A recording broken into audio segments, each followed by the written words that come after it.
This message is for you.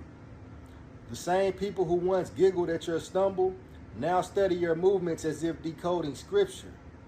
They're looking for the formula, the secret, the hidden mechanism, but they won't find it.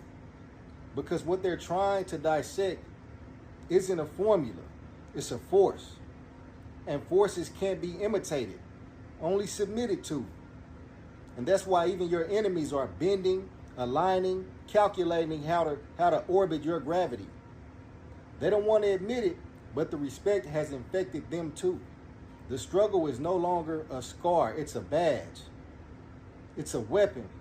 And every time your story is retold, the badge glows brighter. Every retelling amplifies your aura. This is the immortality of narrative. Once people internalize your story, they carry it for you. You don't have to shout anymore. They do it for you. You don't have to defend yourself anymore.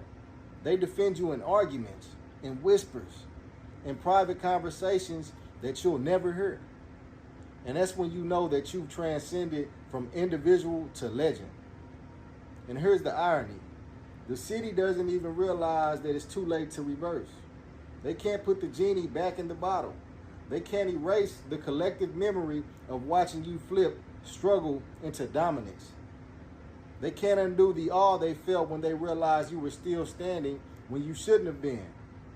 That memory is permanent, and it changed them to your respect, whether they like it or not. So what happens next? That's the question of rattling louder now.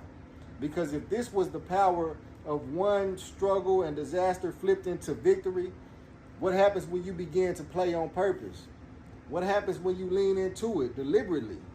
Engineering collapses into spectacles, weaving embarrassment into strategy, crafting struggle into theater.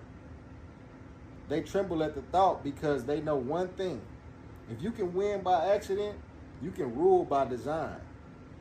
And the answer won't stay hidden for long because the next act is already unfolding. The stage is yours. The crowd is restless, and their disbelief has turned into hunger. They don't want perfection from you anymore. They want the impossible. And soon they're going to get it. Because the impossible isn't a performance that you've scheduled. It's a law that you've already carved into their perception.